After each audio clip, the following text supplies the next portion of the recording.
What advice do I give to my students? By Mike Levin. May 20th, 2024. If the path before you is clear, you're probably on someone else's. Carl Jung. Let's get this out of the way first. I do not in any way feel competent to give people advice on how to live a life of science, or anything else for that matter. Especially since much of my advice can be boiled down to don't pay too much attention to advice. But, people often ask me, both my own mentees, to whom I owe some thoughts on this matter, and random people who email me frequently, so here I wrote down and combined the various spiels I've given a number of times, in the hopes that it may help someone. I've redacted the cursing and the personal examples that are relevant to specific individuals, which often go along with in-person discussions of this topic. Who is this for? You may be a high school student, a college undergrad, a PhD candidate, or a postdoc.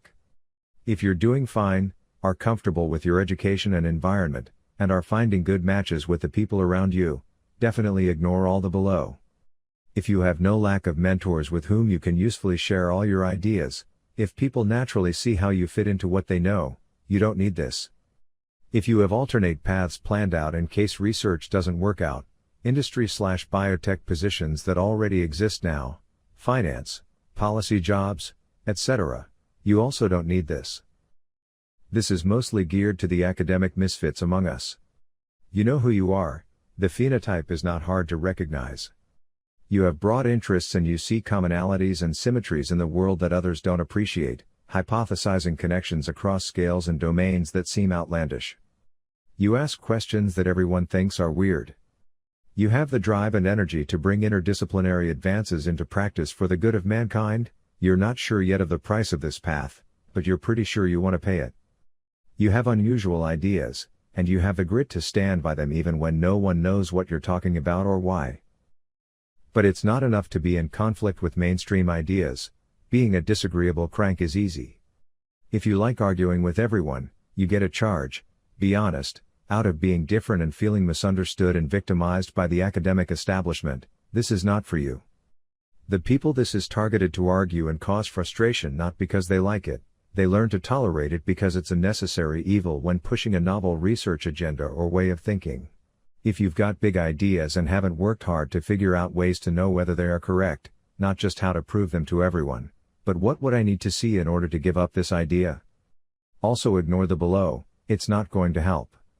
If you like to talk more than listen, none of this will help either. This is for the outliers whose worldview is not calcified. You are able to think of examples in the past where you've recognized when your idea was wrong and changed your mind. You like hearing others and learning, you don't just push your own ideas, you are constantly sifting others' wisdom to collect the toolkit you need for your life project. You can do well in conventional courses because you have no trouble learning the current paradigm and keeping up with others, but it's a challenge to stay motivated in those classes because you feel they never quite get to the good, tough questions. You understand the current rules and tools, and you can't wait to hack them all. You feel stifled by the mainstream approach and are driven to transcend its limitations. There often is no name for the field you want to work in. When people ask you what you want to be when you mature, you have no simple answer that they will recognize. Perhaps you've already decided that you're going to till a particular corner of thought space, even if it brings no recognition or accolades in your lifetime. Then maybe some of this will be useful. It still won't be sufficient, it's just a few notes, you'll have to do all the hard work. I've been very fortunate to know and to mentor some of these amazing people. Some of them reached out to me as early as junior high school, often having no supportive local environment, academic parents, or anything else that explains why a particular muse visited them. It is a real privilege to watch it operate, and to feel the energy of someone who is connected to their purpose, even though they don't fully understand any of the details yet. It's not about raw IQ, although they are typically quite bright, and it's not about focused achievers building a CV. It's a completely different thing. I'm not sure we have the vocabulary for it yet, although no doubt it's an ancient phenomenon. I wonder what it looked like when expressed in early hominids and such. Anyway, here are a few thoughts I've tried to distill from the many instructive bumps and bruises I've gotten in my own trajectory, and from watching others. Mentoring. How to choose a mentor? The most important thing to remember here is to set expectations realistically. What would be amazing is a mentor who understands you and your dreams, knows what you need to do, and can guide you on your specific path. This is extremely rare. In most cases, what you can realistically hope for is a series of mentors, each of whom covers some specific area. You have to be very strategic about which areas you need help with, and don't expect anyone to meet all your needs. No one mentor has to understand all of you, they just need to walk part of the road with you. You have to get used to the idea that there may be no one who goes with you the whole way. That's part of being a trailblazer. You might think that a good mentor is someone who has, themselves, been battling to champion some unpopular idea. Surely they will understand your plight and support you, right? Wrong. In my experience, people who fight arduously for a counter-paradigm idea spend all their mental flexibility capital on that fight, they have no energy left for yours. I have found that people who have fought hard for their intellectual baby tend to be the harshest critics for your unconventional idea. They have no attention left, with which to understand your weird ideas. I think, subconsciously they'd like you and others to chill out, and come to a consensus view on everything that they don't feel passionate about, so that they can focus on grinding their main axe. Your favorite controversy is a distraction to them. If you find a mentor who is already pushing the area you want to commit to, great. Otherwise, don't bother specifically seeking out people neck deep in their own battles. Just find the most creative, rigorous, supportive people who can fill gaps in your training. Getting advice. The thing with advice overall is this. If someone gives you a specific critique of your experiment, data, or writing, that's gold. You don't have to agree with them, and it doesn't even have to be stated kindly or come from a place of support, for you to profit from it. Even hostile jerks have important things to teach you. Filter the rudeness and sarcasm and see what's left, what's the useful core? Squeeze their feedback for every ounce of utility. Can something you wrote or said be worded better to be more easily understood by others, or to avoid setting off the wrong fight? Do you need better controls? Better data analysis? Cleaner technique? Did you try to cover too much and distracted them? What led them to say whatever they said? Both emotional, social, meta-science issues, and practical facts of your presentation? You can benefit from both. How can it be better next time? Pay close attention to any and all specific critique and sift it for the informational bits of treasure that will allow you to hone your craft over time. But advice, often unsolicited, on bigger issues, don't work on X, don't think of it like Y, focus, etc. Ignore that completely, even if it comes from a big name. That's because smart, successful, inspired people are well calibrated on their own ideas. They know when to bet on themselves, when to moderate their optimism and creativity, and when to go for it even if the idea doesn't match current beliefs. In their own chosen area. Not in yours. They're not calibrated on you, what you can do, your passion, your specific intellectual commitments. There are very few people that are both highly driven and also plastic enough such that their advice will work for you and your unique ideas, goals, and skill set. The person you want as a mentor is someone who is brilliant, obviously, but most of all, has a very high humility quotient. They need to know the state of the art, but also to understand that we don't know shit, and be masters of the game of strong opinions, loosely held. Then they can have the emotional bandwidth to help you see your path, not just their own path. High-ego rock stars are often great for specific details, but terrible for the big picture. But, even a great mentor won't know the specifics for you, and it's still on you to make the hard choices. What to devote large chunks of precious time and effort to? When to cut bait and quit on a particular direction? You will have to learn it, by watching others do it in their own domain and then fine-tune your own settings. Whether or not you find a great mentor, you will have to hone your own intuition.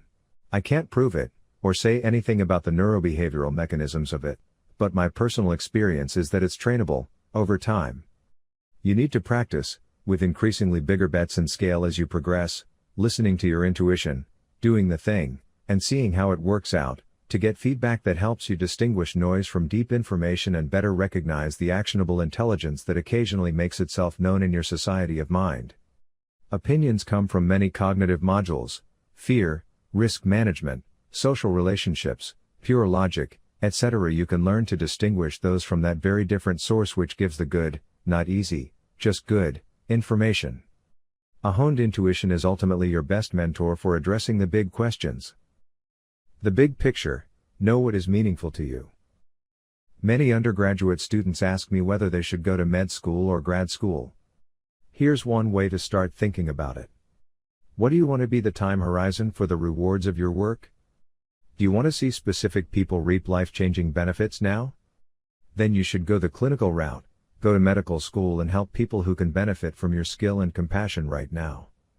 On the other hand, are you frustrated with the fact that no matter how many people you help now, there will be more, with the same issues? Do you yearn for definitive solutions instead of trying to push back the tide every day? Then your heart is in building civilization, committing to the long haul and a notion of progress, so that someday the knowledge you generate can solve certain problems definitively. You may never see it, but because you did something, numerous beings could benefit in the future. If you're comfortable not knowing how, or whether, it works out, but the sense of advance makes it worth it, then go to grad school and do science. Bigger picture, what should I do? First thing is to realize that you are not the only one who has no idea. Most of us have no idea.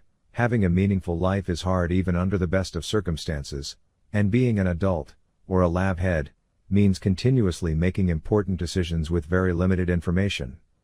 Everyone is constantly trying to satisfy a myriad incompatible goals and constraints, it's not just you. You do your best, and then course correct as needed. It's okay. Here's an exercise to try. I know, it's hard if you're very young. Imagine, it's 20 years from now, you are super happy, fulfilled in every way. What does that look like? What does your day look like? What does your year look like, in terms of which needles you've moved? Crucial thing to realize, there are two kinds of happiness which are often conflated. Hedonic happiness is how you're feeling right now. Eudaimonic happiness is more about long-term meaning and life satisfaction. It's very hard to have both. You have to be very strategic, lucky, energetic, and self-aware to put yourself in a spot where you can optimize both. The question is, which is more important to you? If you catch me at any given moment, my hedonic happiness is low, I'm often rushed, stressed, chronically under-rested, and ticked off from all the practical stuff that it takes to push research forward. But my eudaimonic happiness is through the roof. When I look back at the end of the year or at a 5-year review and ask what my lab has done, I wouldn't change all the stress for anything because the results have deep meaning to me. You have to decide, are you the person who values the daily journey, or the specific destinations? Another career thing for researchers is to think about the following axis. At one end, you're a PhD student, you're doing all the work with your own hands. It's all you, but you can only achieve one human's worth of output. Or, you're a PI, with some technicians and postdocs, you do less lab work, much of it is done by them, but you're discovering more stuff than you could do alone. Or maybe you're the head of a big lab or center, lots of projects happening, many ideas that come from others, and you barely touch the lab bench. But so much new science is being done by the team, because of your inspiring leadership and interactions with them. Or maybe you're director of the NIH, or a philanthropist who supports labs doing great research. None of what's being done is directly coming from you, but you're enabling a huge amount of new discovery and benefit for mankind. So where's your personal optimum on this continuum? Which position on that spectrum makes you most fulfilled? Do you want to optimize total output and impact that you facilitate, or the amount of it you do directly? Ponder it. Finally, since you're likely young, this is probably very difficult, but try this exercise too. You're on your deathbed. You look back at your life and think, wow, yes, that went as well as I could have hoped, all the sweat, blood, and tears, it meant something, totally worth it. So, what was it that you did? What were the values, accomplishments, positive relationships? What did you change? Whose life did you improve? Write your obituary if it helps, the best case scenario one. What does it say? Then you can rationally work backwards from there, and get it done. What not to do? It's natural, after one has been battling upstream with one's unconventional ideas for long enough, to get bitter about the resistance. You need to internalize the following: no one is out to get you. No one has time to implement a conspiracy to suppress your ideas. There is no one to blame, all you're battling is the fact that everyone is busy. It's on you to make your product irresistible, in competing for people's limited attention. No one is gatekeeping you, they are keeping their own gates, of limited time and attention, and they owe you nothing. There is no one to be angry at. Just do your thing and use that energy to improve your output. Don't pick unnecessary fights. Focus your paper or talk on the big thing you want to shift, don't include other ancillary claims that will irritate readers and open multiple fronts. Pick the hill you're willing to die on, and focus your story there. You can pick up these other battles next time. People typically, at best, have the plasticity to adapt to one new, uncomfortable idea at a time. You probably have many, resist the urge to core dump all of them in a whirlwind of stream of consciousness. Decide what each public-facing output of yours is designed to nail down. Let go of the ego, it's not about you, even when it's apparently about you. Science is based on criticism, that's how it goes. Everyone is fighting their own battle, and has their own stressors that affect how they respond to your material. Don't spend any time trying to figure out who feels what way about you. It doesn't matter and it's not personal. Just focus on bringing the community the best product you can bring. Don't dwell on the negative or keep grudges. Related to this last point is a visualization I developed to get over my stage fright. As a scientist, you will have to do a lot of presentations to audiences, and more broadly, your work product is always being critically evaluated. Visualize yourself on that stage as glass, you are completely transparent. No one can see you, all they see is your ideas and results. It's the science that's talking, and no one is there to judge you. They don't have time or inclination to think about you per se. It's very liberating to realize that no one cares about you, positively or negatively, only what you've got that they can use. If you are happy about what you're bringing them, that's all that matters and you can let it shine. Do not fight your own success. Here is what success looks like: your crazy ideas become obvious to others, and no longer the wild, brave, brilliant insight. Eventually, if you do your job right, everyone will come around to your view, or adopt your new hard-won methods, and the common narrative will neglect all the travails you had along the way. It can be shocking to suddenly not be the trailblazer, once everyone else catches up. It's a recipe for misery, if that makes you upset or if you see others jumping on the bandwagon as them stealing it. You need to come to grips with the fact that the new idea that only you saw, will eventually be obvious if you succeed. Adoption by others is what you are going for. But by the time they do, you should be somewhere else, intellectually, pushing some other new thing that is just beginning the journey from impossible to we knew it all along. Don't be unrealistically positive about human nature. Scientists are not perfect and generally may not be any better than anyone else at changing their mind or being impartial, open, or flexible. Understand people's drives and limitations. People have all sorts of incentives, so don't be shocked when they screw up or do things that are not of the highest character. In terms of practicalities, you can rarely afford to be the disconnected intellectual dwelling in a perfect world of good intentions and interesting ideas. Your ability to make impact will require you to understand how and when others will likely poke a stick into your wheels, learn to anticipate and manage it, without emotional response or anger. With respect to that last point, here's a suggestion. I'll do a separate piece about the science of free will soon, but I have found one attitude helpful, both as a mentor and as colleague and mentee. When someone does something nasty, take the Sapolsky approach, just remember that there were factors that caused them to do it, and take practical steps to adapt and make sure you don't fall for it again. Think of that person, in that circumstance, as a low-agency phenomenon. Take the chemistry and physics frame, they couldn't help it, given their biochemistry and past history, so why have any personal animosity toward them? But on the contrary, whenever someone does something good, kind, or brilliant, take the exact opposite approach. Revel in the beauty of their high agency as a real human being, far beyond their physical parts, deserving full credit and admiration for whatever they did. Surround yourself with those kind of people, use them as inspiration to raise your own game. Remember, the bad stuff was determined. The good stuff was a free act of a beautiful spirit. That's a framing that will enrich your experience.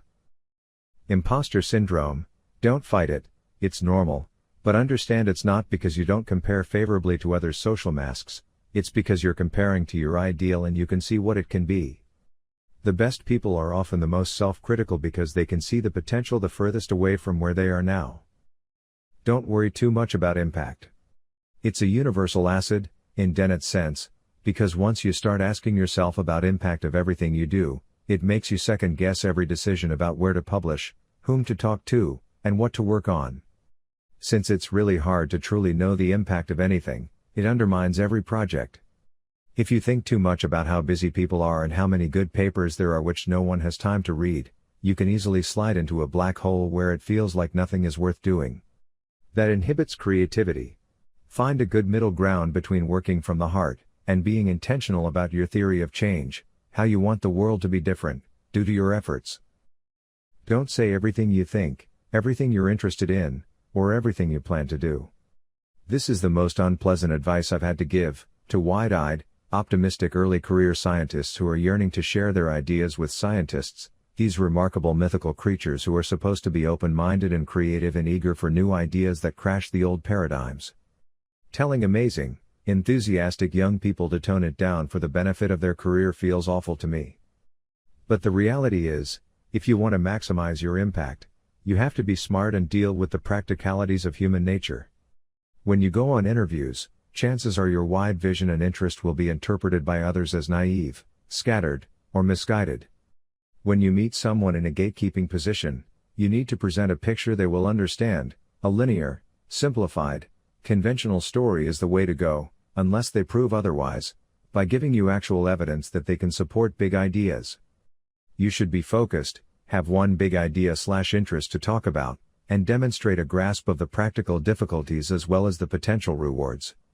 If you find a sympathetic ear for truly big or unorthodox visions, good for you, but it's not common. And it doesn't stop, even when you are experienced and wary. It's still possible to reduce the impact of your ideas by being too far ahead of the curve and spilling all the beans that aren't ready to be spilled. The ability to say what you think comes with time and track record, so guard it. Parcel it out carefully, and ask yourself what the payoff will be for everything you say to others. Just as a data point, mine, not necessarily right for you, I currently say about 75% of the things I think. I was at 0%, for years. Some specific personal techniques. But how then to keep the creativity? Doesn't this vigilant filtering and consequence calculating eventually dull the creativity? Yes, it does. What about all the self-reflective critiques to limit your tendency to believe your own ideas? Yep, that dulls creativity too. So here's a strategy. You have to divide your mind, and keep these domains separate. One side, of the mind, not talking about brain hemispheres here, is the logical, critical aspect. It asks about impacts of each action, and poses questions like what would things look like if I were totally wrong, what would I see? This side's job is to listen to others, see how the work is received, what did they get? What did they reject? And change your presentation to improve reception. It's critical, and pays a lot of attention to impact. It is willing to change your writing and your strategy to help your work be accepted in the community. The other side is pristine, no one's opinions can enter there, and no one's ability, or not, to understand you matters there. This is where you keep your own ideas, you build your plans, and you write your truth precisely as you see it, regardless of how it would play out currently with others.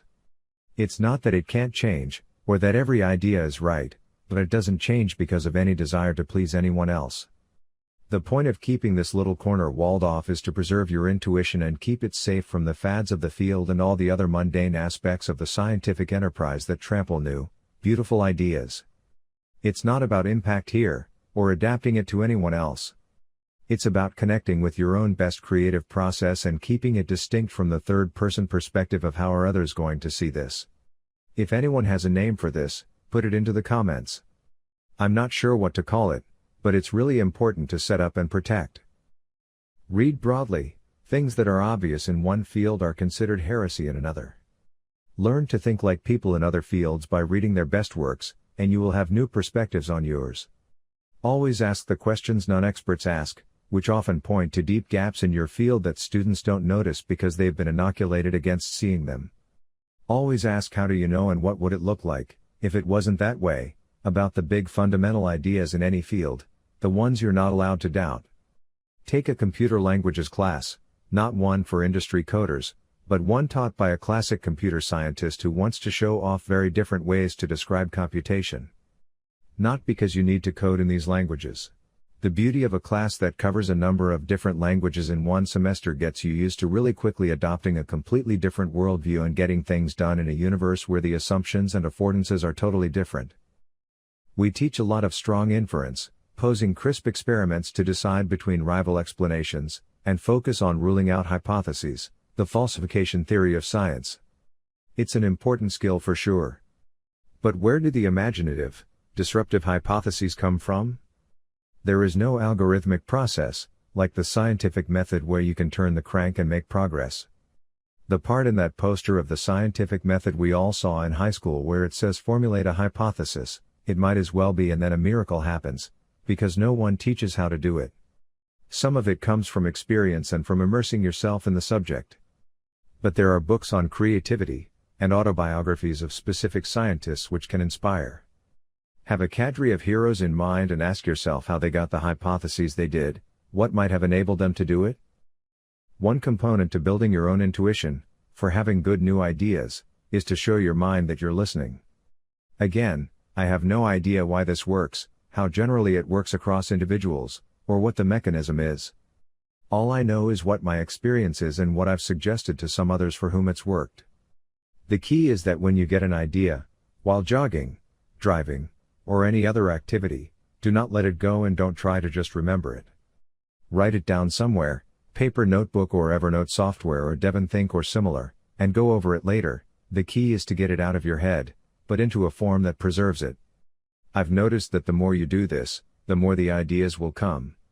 Letting it go and forgetting about it is a signal to your mind that you don't need ideas. A system that responds to new ideas with a ritual of getting them into a database tends to support their arrival in the future, and frees the creative mind from needing to keep hold of everything in active memory. A close cousin to this is the strategy of offloading all the existing information, ideas, plans, schedules, paper outlines, etc., into mind maps, databases, and other tools. See here for more details. I suspect that the more your subconscious believes that the details are safely stored and accessible, the more mind cycles are available for new ideas instead of spending their effort holding on to stuff that's easily looked up. I personally visualize discoveries as being like under positive pressure, like, they are pushing to come out, if only there was an appropriate portal or conduit. You can be that conduit, study widely, both critically and creatively, listen to your own ideas, and put yourself in a position to work hard to implement them as useful research programs. Over time, this attracts the good ideas to arrive. And finally, visualize your future lab and the beneficial discoveries you will make, connect to them, as if they already existed and you just hadn't met them in detail yet. You don't have to think of it as backwards time traveling woo. It's just a way to raise the cognitive temperature to let the mind do more interesting things. All of this was just from one guy's personal experience. If you've got strategies that have helped you, or you received good advice from your own mentor, share your tips in the comments below. Featured image by Midjourney. Like this. Loading. Science. Previous post. A most profound video game, a good cognitive aid for research at the frontier of life and mind. Next post. Nature Photography 8. 15 responses to what advice do I give to my students? Jan Cavell. May 20, 2024. You have to divide your mind, and keep these domains separate. A name for this could be undisclosed heteronymity. 1. A heteronym is not necessarily meant to hide, as a pseudonym, but to indicate an entire different branching, at the level of intellectual efforts or even biographical. Fernando Pessoa used them extensively to express various poetic perspectives, but also Søren Kierkegaard, who could defend himself that he was just the editor of his various writings, repetition being written by Constantine Constantius, subtle as a gene mutation in a population of fruit flies, GPT joke, philosophical fragments by Johannes Climacus, or even further in time by Cervantes, Don Quixote as written by Cide Mete Benengeli, Cervantes being only the lucky finder of the text. In movie form there is of course Fight Club, but also Mr. Robot and Primal Fear, although at the meta level of found footage the Blair Witch Project or Cloverfield is more close. To keep things simple the heteronymity could remain undisclosed, for internal usage only, to avoid giving all the funny names, although Kierkegaard, creatively striking again, named one of the heteronyms of either slash or simply A and another one B. 1. https://n. Wikipedia. org/wiki/heteronym_literature. Reply. Heather Chapin. May 20, 2024. Actually brought tears to my eyes. Also, I wish everyone would just open any talk with "we don't know shit." It's starting to be intolerable to me that they don't even know they don't know. So refreshing. Reply. Mike Levin. May 20, 2024. It's hard to know what you don't know, the unknown unknowns as they say. But one thing I always have my students do is look at the whitespace within their developmental biology, or other, textbook. What kinds of things are not in there, and why? Reply. Benjamin L. May 20, 2024. This is all gold. Thanks for sharing this. One assumption I had about mentors was that, since I was trying to be insistently logical about a question that others were willing to handwave, the best mentors would be people who seemed insistently logical themselves. This turned out to be exactly wrong. The insistently logical people had no clue why I was bothering, while people who struck me as relatively vague and general got my point, and had indeed already anticipated it. Reply. Mike Levin. May 20, 2024. Yep. Logic is a great tool, but it can only be wielded once you've picked a formal system, a basis of assumptions and contextual beliefs, which then do not facilitate meta questions about the system itself. And often people who are the best at using logic to explore the heck out of a particular framework are not interested in stepping out of that system or evaluating alternatives. Reply. Michał Rysonka Felis. May 20, 2024. Dear Dr. Levin. Thank you for this post. Last year, at the age of 40, I completed my BA in philosophy after a very adventurous life. Now, I am contemplating self-study and leaving academia altogether. Despite my extensive experience in reading and analyzing scientific and philosophical literature, I was astonished by the lack of methodology in text analysis at the university level. There were a few exceptions, but my observations are based on my participation in graduate courses. I found academia to be a highly hierarchical and toxic environment, particularly unwelcoming to individuals like me who enjoy open discussion, questioning, and critiquing professors' reasoning, behaviors that sometimes resulted in poor grades for me. My experience is with Polish universities, but I frequently hear similar complaints about institutions in other countries, especially in the US. Nearly a year after graduating and engaging in graduate studies, I have concluded that true mentorship is rare in academia.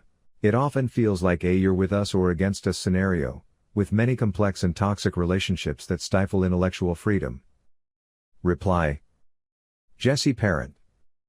May 20, 2024. This makes me feel very seen on my own journey, and will be something I reference when trying to help others along the path. Thank you for writing this up. Reply. Leo Hong. May 21, 2024. Good advice to favor listening over speaking. I will say just one thing. I recently began using Simple Note to capture my thoughts across different platforms and devices, and the flexibility is liberating. Reply. Hiya. May 21, 2024. Thank you very much. This post answered a question I was about to ask you as unconventional researcher, who is advancing in the academia despite everything. You could find this balance and use the resources wisely. Thank you for being such an inspiration. Reply. Casey O'Malley. May 21, 2024. The thing you said about sectioning off the creative part of your mind is really exhausting but important. It reminds me a bit of Lewis Carroll, who was an academic mathematician by day, but by night pseudonymously channeled his fringe math/cryptography ideas into Alice in Wonderland, which, arguably, went on to inspire a good deal of science and art. It takes enormous effort to work any good idea into the world, and it's even harder to if you have a lot of ideas. Reply. Perry Marshall. May 23, 2024. It's not about impact here, or adapting it to anyone else. It's about connecting with your own best creative process and keeping it distinct from the third-person perspective of how are others going to see this. I call this the art paradigm. It's in contrast with how are others going to see this, which I call the business paradigm. This terminology comes from my good friend and colleague Megan Macedo.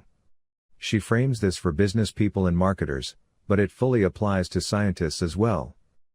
In the business paradigm, you focus on the market, what other people want and need, what they pay for and pay attention to. You focus on the work, the task that's been put in front of you. Your guiding principle is what would you do if you knew you could not fail? In the art paradigm, you focus on what fascinates you, what is beautiful, what has intrinsic or aesthetic value. Your objective is to build a body of work that you can be proud of. Your driving question is what would be worth doing even if it fails? Getting NIH or NCI grants is business paradigm. They want incremental, predictable, risk-free success. Doing what I will dare to call real science, genuinely adventuring into the unknown and seeking truth for its own sake, is firmly in the art paradigm. Scientists are not business people. They're not crack dealers.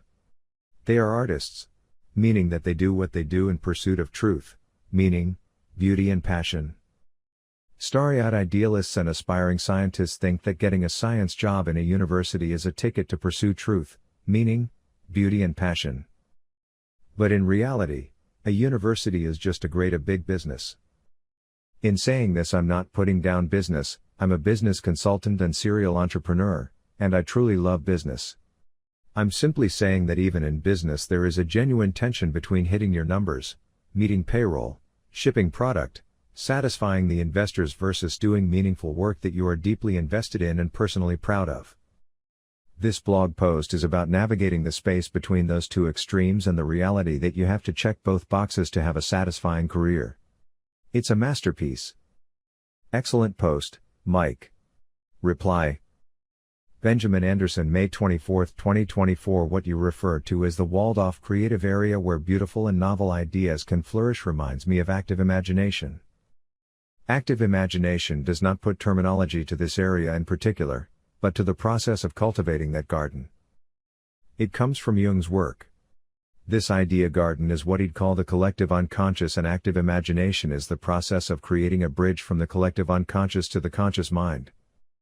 The general order of operations is relax and invite an image or feeling to come to you. Whatever the first image or feeling is, keep it with you and interact with it, letting it evolve naturally. You can do this purely in your head with your eyes closed, by speaking out loud, or as I prefer to, with my pen in hand, letting the ink flow at the pace of my stream of consciousness. I have gotten a substantial amount of value out of regularly performing this exercise.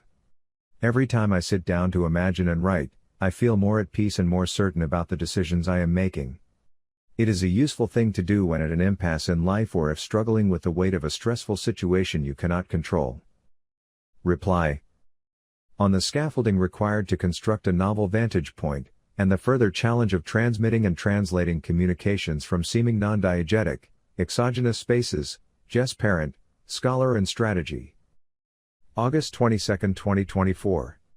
Models, and artifacts concerning such. I also identify with Levin's preamble to his advice to students blog post. Reply. Daniel Mole. November 15, 2024. You mention wanting to find a name for a divided space in your mind where your ideas can live away from logical criticisms. I propose calling it the cradle. Thinking of it as a sanctuary where you place your newly emerging ideas to grow and strengthen and play. It conjures the feeling of a space where rigorous logic and analysis are unwelcome. More so, there is a calling for care, attention, hope, and wonder. You don't want others' opinions on what you place into your cradle, much like anyone giving their opinion, or critique of your baby lying in its cot is unfathomable. It does, however, elicit the idea of lullabies and falling asleep. But, Dreams and creativity seem to share a lot of commonalities. This was a fantastic article, Michael. Thank you. I hesitate to consider myself within the cadre of people you are addressing, but something within me stirred deeply whilst reading. Reply. Colin Walsh Thompson. December 30, 2024.